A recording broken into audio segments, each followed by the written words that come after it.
കേന്ദ്ര സംസ്ഥാന സർക്കാരുകളുടെ അനാസ്ഥ മൂലവും മുൻകരുതലുകൾ സ്വീകരിക്കാത്തതുമൂലവും രാജ്യത്ത് ഗ്യാസ് സിലിണ്ടർ ക്ഷാമം അനുഭവപ്പെടുകയാണ്. മത്സ്യബന്ധന മേഖലയും മറ്റു വാണിജ്യ വ്യവസായ മേഖലയും ഇതിനകം തന്നെ പ്രതിസന്ധിയിലായിരിക്കുകയാണ്. ജനജീവിതം ദുസ്സഹമാക്കിയ കേന്ദ്ര സംസ്ഥാന സർക്കാരുകളുടെ നടപടിയിൽ പ്രതിഷേധിച്ചുകൊണ്ടും പ്രശ്നപരിഹാരത്തിന് വേണ്ട ഇടപെടലുകൾ നടത്തണമെന്ന് ആവശ്യപ്പെട്ടുകൊണ്ടും മുനമ്പം മിനി ഹാർബർ മത്സ്യ കയറ്റിയിറക്ക് തൊഴിലാളി യൂണിയൻ INTUC-യുടെ നേതൃത്വത്തിൽ ഉന്തുവണ്ടിയിൽ കാലി സിലിണ്ടറുമായി പ്രതിഷേധ പ്രകടനവും യോഗവും നടത്തി.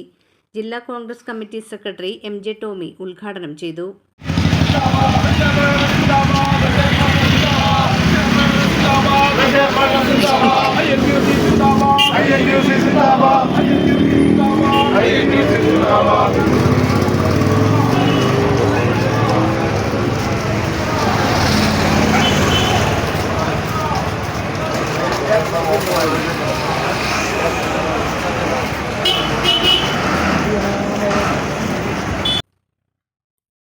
യൂണിയൻ സെക്രട്ടറി അലക്സാണ്ടർ ആൽസൺ അധ്യക്ഷത വഹിച്ചു. Vice president PI Kishore, treasurer VA Sebastian തുടങ്ങിയവർ സംസാരിച്ചു. ജസ്റ്റിൻ, സിജു, രാഹുൽ, ജിബിൻ, വിവേക്, രാജേഷ് ചിദംബരം തുടങ്ങിയവർ നേതൃത്വം നൽകി. ഏത് രാജ്യത്തും യുദ്ധം നടന്നാലും ഇതൊന്നും നമ്മുടെ രാജ്യത്തെ ഒരു കാരണവശാലും ബാധിക്കാറില്ല. അതിനുള്ള എല്ലാ സംവിധാനങ്ങളും ഇതിനു മുൻപുള്ള കോൺഗ്രസിൻ്റെ നേതൃത്വത്തിലുള്ള സർക്കാർ നമുക്ക് ചെയ്തു വെച്ചിട്ടുണ്ടായിരുന്നു. ഇന്ന് നമ്മുടെ മത്സ്യബന്ധന മേഖല ഉൾപ്പെടെ, വ്യവസായ മേഖല ഉൾപ്പെടെ, ഹോട്ടൽ വ്യവസായ മേഖല ഉൾപ്പെടെ എല്ലായിടത്തും പ്രതിസന്ധിയാണ്.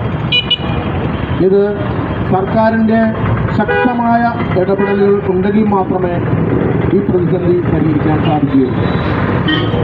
INTUC യൂണിയന്റെ നേതൃത്വത്തിൽ ടോബിനൽക്കങ്ങളിൽ നിന്ന് തുടങ്ങിയ പ്രതിഷേധ പ്രകടനം ഇവിടെ ഇന്ന് മാണി ബസാറിൽ എത്തിച്ചേർന്നിരിക്കുകയാണ്. ശ്രീ കിഷോർ, ട്രഷറർ സെബാസ്റ്റ്യൻ, പ്രിയപ്പെട്ട കമ്മിറ്റി അംഗങ്ങൾ, പ്രിയപ്പെട്ട യൂണിയന്റെ സഹപ്രവർത്തകർ, ബഹുമാനായ ബ്ലോക്ക് കോൺഗ്രസ് കമ്മിറ്റിയുടെ പ്രസിഡന്റ് സഹദേവൻ, മറ്റ് ബഹുമാനരായ നാട്ടുകാരെ, സുഹൃത്തുക്കളെ, ഇന്നിങ്ങനെ മത്സ്യക്കയറ്റ തൊഴിലാളി യൂണിയൻ ഒരു പ്രതിഷേധ പ്രകടനവുമായി ജനങ്ങളുടെ മുന്നാകെ വരേണ്ട സാഹചര്യത്തെക്കുറിച്ച് ഒന്ന് രണ്ട് കാര്യങ്ങളിലൂടെ യൂണിയന്റെ സെക്രട്ടറി ആൻസർ ഇവിടെ സൂചിപ്പിച്ചു. കഴിഞ്ഞ കുറച്ച് ദിവസങ്ങളായി അമേരിക്കയും ഇസ്രായേലും ചേർന്ന് ഇറാനെ ആക്രമിക്കുകയും ഇറാൻ യുദ്ധം ഗൾഫ് രാജ്യങ്ങളിലേക്ക് വ്യാപിക്കുകയൊക്കെ ചെയ്ത് ലോകം വലിയൊരു യുദ്ധത്തിന്റെ മുന്നിൽ നിൽക്കുമ്പോൾ എന്തിനാണെങ്കിലും ഒരു പ്രതിഷേധ പ്രകടനം? യുദ്ധമുണ്ടായത് കൊണ്ടല്ലേ ഇന്ധനത്തിനും ഗ്യാസിനും ക്ഷാമം ഉണ്ടായത് എന്ന് ചോദിക്കുന്നവരുണ്ടാകാം.